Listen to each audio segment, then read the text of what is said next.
The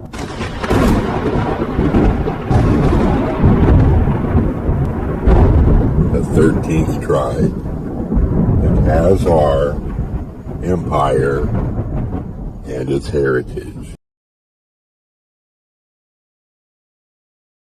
The particular brand of Vikings which the Byzantines called Rus were called Varangians by the Arab chroniclers.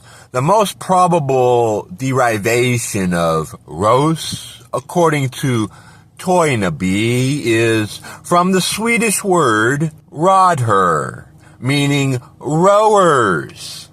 As for Varangian, it was used by the Arabs and also in the Russian primary chronicler to designate Norsemen or Scandinavians. The Baltic was actually called by them the Varangian Sea, although this branch of Viking originated from eastern Sweden, as distinct from the Norwegians and Danes who raided Western Europe. Their advance followed the same pattern. It was seasonal. It was based on strategically placed islands which served as strongholds, armories, and supply bases for attacks on the mainland. And its nature evolved where conditions were favorable. From predatory raids and forced commerce to more or less permanent settlements and ultimately amalgamation with the conquered native populations. Thus, the Viking penetration of Ireland started with the seizure of the island of Richuru Lambay in Dublin Bay. England was invaded from the Isle of Thanet. Penetration of the continent started with the conquest of the islands of Walcheren off Holland and Normanter in the estuary of the Loire. At the eastern extreme of Europe, the Northmen were following the same blueprint for conquest.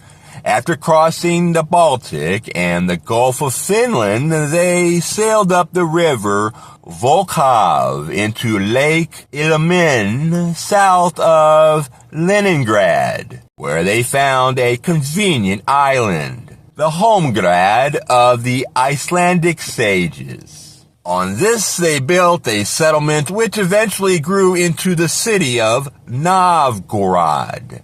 From here, they forayed on southward on the great waterways, on the Volga into the Caspian, and on the Dnieper into the Black Sea. The former route led through the countries of the militant Bulgars and Khazars, the later across the territories of various Slavic tribes who inhabited the northwestern outskirts of the Khazar Empire and paid tribute to the Kagan. The Polyan in the region of Kiev, the Vyatichi south of Moscow, the Radominsky east of the Dnieper, the Severian on the river Derna, etc. These Slavs seem to have developed advanced methods of agriculture and were apparently of a more timid disposition than their Turkish neighbors on the Volga, for, as Burry put it, they became the natural prey of the Scandinavian raiders. These eventually came to prefer the Dnieper, in spite of its dangerous cataracts, to the Volga and the Don. It was the Dnieper which became the great waterway, the Ostravagr of the Nordic sagas, from the Baltic to the Black Sea and thus to Constantinople. They even gave Scandinavian names to the 7 major cataracts, duplicating their Slavic names. Constantine conscientiously enumerates both versions. Barufors in Norse, Vlani in Slavic for the billowy waterfall. These Varangian Rus seem to have been a unique blend, unique even among their brother Vikings, combining the traits of pirates, robbers, and merciless merchants who traded on their own terms, imposed by sword and battle axe. They bartered furs, swords, and amber in exchange for gold, but their principal merchandise were slaves. A contemporary Arab chronicler wrote, "In this island, Novgorod, there are men to the number of 100,000, and these men constantly go out to raid the Slavs in boats, and they seize the Slavs and take them prisoner, and they go to the Khazars and Bulgars and sell them there." We remember the slave market in Atil mentioned by Masudi. They have no cultivated lands, nor seed, and live by plunder from the Slavs. When a child is born to them, they place a drawn sword in front of him, and his father says, "I have neither gold, nor silver, nor wealth which I can bequeath to thee. This is thine inheritance. With it secure prosperity for thyself." A modern historian, McEvedy, has summed it up nicely. Viking Varangian activity ranging from Iceland to the borders of Turkestan, from Constantinople to the Arctic Circle, was of incredible vitality and daring, and it is sad that so much effort was wasted in plundering. The northern heroes did not deign to trade until they failed to vanquish. They preferred blood-stained, glorious gold to a steady, mercantile profit. Thus, the Rus convoys sailing southward in the summer seasons were at the same time both commercial fleets and military armorades. The two roles went together, and with each fleet it was impossible to foretell at what moment the merchants would turn into warriors. The size of these fleets was formidable. Masudi speaks of a Rus force entering the campaign from the Volga in 912 through 13, as comprising about 500 ships, each manned by 100 persons. Of these 50,000 men, he says 35,000 were skilled in battle. Masudi may have been exaggerating, but apparently not much. Even at an early stage of their exploits, about 860, the Rus crossed the Black Sea and laid siege on Constantinople with a fleet variously estimated as numbering between 200 and 230 ships. In view of the unpredictability and proverbial treacherousness of these formidable invaders, the Byzantines and Khazars had to play it by ear, as the saying goes. For a century and a half after the fortress of Sarkel was built, trade agreements and the exchange of embassies with the Rus alternated with savage wars. Only slowly and gradually did the Norman change their character by building permanent settlements, becoming Slavanized by intermingling with their subjects and vassals, and finally adopting the faith of the Byzantine Church. By that time, the closing years of the 10th century, the Rus had become transformed into Russians. The early Rus princes and nobles still bore Scandinavian names which had been Slavanized. Rurik from Hroker, Og from Helgai, Igor from Ingvar, Olga from Helga, and so on. The commercial treaty, which Prince Igor Ingvar concluded with the Byzantines in 945, contains a list of his companions, only 3 of which has Slavic names among 50 Scandinavian names.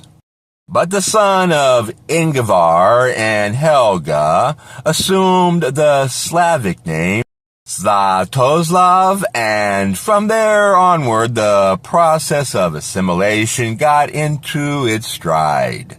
The Varagans gradually lost their identity as a separate people, and the Norse tradition faded out of Russian history.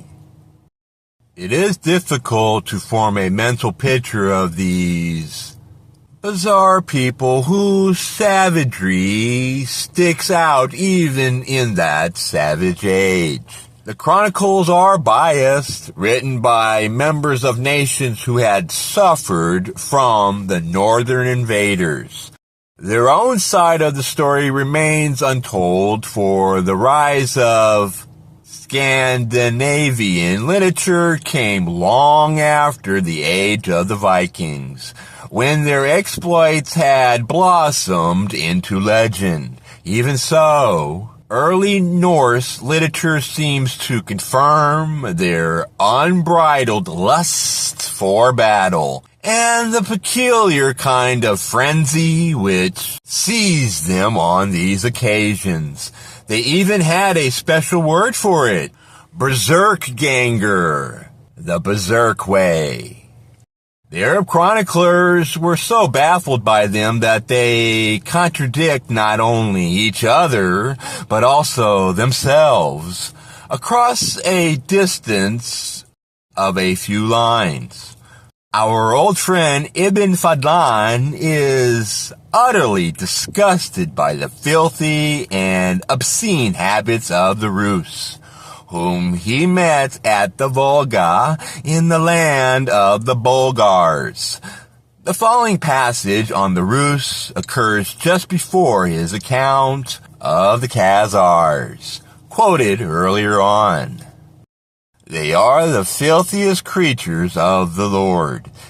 In the morning, a servant girl brings a basin full of water to the master of the household.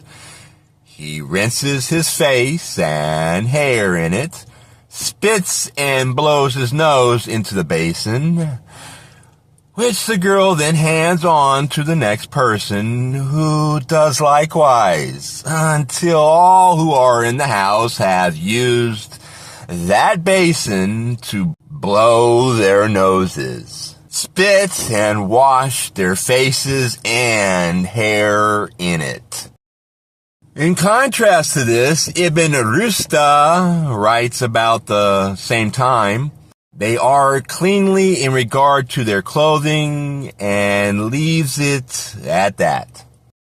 Again, Ibn Fadlan is indignant about the Rus copulating and defecating in public, including their king, whereas Ibn Rushd and Gardezi know nothing of such revolting habits. But their accounts are equally dubious and inconsistent. Thus, says Ibn Rushd, they honor their guests and are kind to strangers who seek shelter with them, and everyone who is in misfortune among them. They do not allow anyone among them to tyrannize them. And whoever among them does wrong or is oppressive, they find out such a one and expel him from among them. But a few paragraphs further down, he paints a quite different picture, or rather vignette, of conditions in Rus society. Not one of them goes to satisfy a natural need alone, but he is accompanied by 3 of his companions, who guard him between them, and each one of them has his sword because of the lack of security and treachery among them. For if a man has ever a little wealth, his own brother and his friend who is with him covet it and seek to kill and despoil him. Regarding their marital virtues, however, the sources are unanimous. These people are vigorous and courageous, and when they descend on open ground, none can escape from them without being destroyed, and their women take possession of, and themselves taken into slavery. Such were the prospects which now faced the Khazars. Sarkel was built just in time. It enabled them to control the movements of the Rus flotillas along the lower reaches of the Don and the Don-Volga portage, the Khazarian Way. By and large, it seemed that during the first century of their presence on the scene, the plundering raids of the Rus were mainly directed against Byzantium, where obviously richer plunder was to be had, whereas their relations with the Khazars was essentially on a trading basis, though not without friction and intermediate clashes. At any rate, the Khazars were able to control the Rus trade routes and to levy their 10% tax on all cargoes passing through their country to Byzantium and to the Muslim lands. They also exerted some cultural influence on the Northmen, who, for all their violent ways, had a naive willingness to learn from the people with whom they came into contact. The extent of this influence is indicated by the adoption of the title Kagan by the early Rus rulers of Novgorod. This is confirmed by both Byzantine and Arab sources. For instance, Ibn Rushd, after describing the island on which Novgorod was built, states, "They have a king who is called Kagan Rus." Moreover, Ibn Fadlan reports that the Kagan Rus had a general who leads the army and represents him to the people. Zeki Validai has pointed out that such delegation of the army command was unknown among the Germanic people of the north, where the king must be the foremost warrior. Validai concludes that the Rus obviously imitated the Khazar system of twin rule. This is not unlikely in view of the fact that the Khazars were the most prosperous and culturally advanced people with whom the Rus in the early stages of their conquest made territorial contact, and that contact must have been fairly intense, since there was a colony of Rus merchants in Itil, and also a community of Khazar Jews in Kiev. It is sad to report in this context that more than 1,000 years after the events under discussion, the Soviet regime has done its best to expunge the memory of the Khazars' historic role and cultural achievements. On January 12, 1952, the Times carried the following news item. Early Russian culture belittled, Soviet historian rebuked.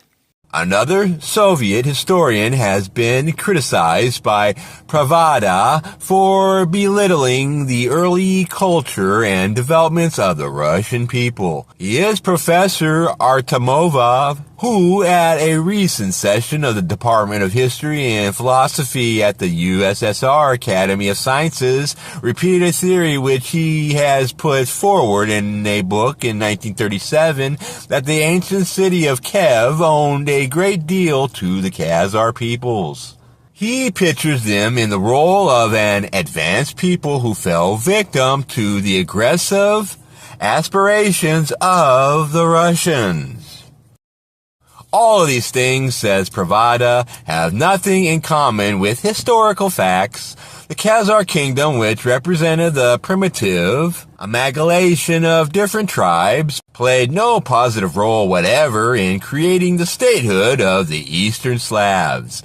Ancient sources testify that state formations arose among the Eastern Slavs long before any record of the Khazars.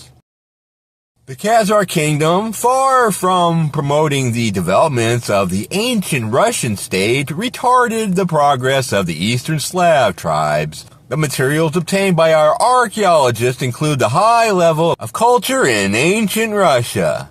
Only by flouting the historical truth and neglecting the facts can one speak of the superiority of the Khazar culture. The idealization of the Khazar kingdom reflects a manifest survival of the defective views of the bourgeois historians who belittle the indigenous developments of the Russian people. The erroneousness of this concept is evident. Such a conception cannot be accepted by Soviet historiography. Artemonov, whom I have frequently quoted, published, besides numerous articles in learned journals, his first book, which dealt with the early history of the Khazars in 1937.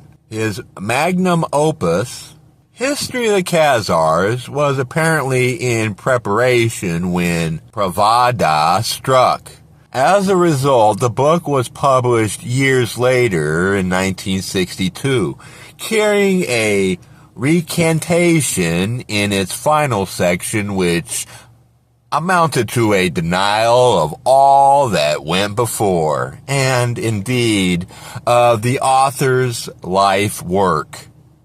The relevant passage in it reads, "The Khazar kingdom disintegrated and fell to pieces, from which the majority merged with other related peoples and the minority, settling in Itil, lost its nationality and turned into a parasitic class with a Jewish coloration.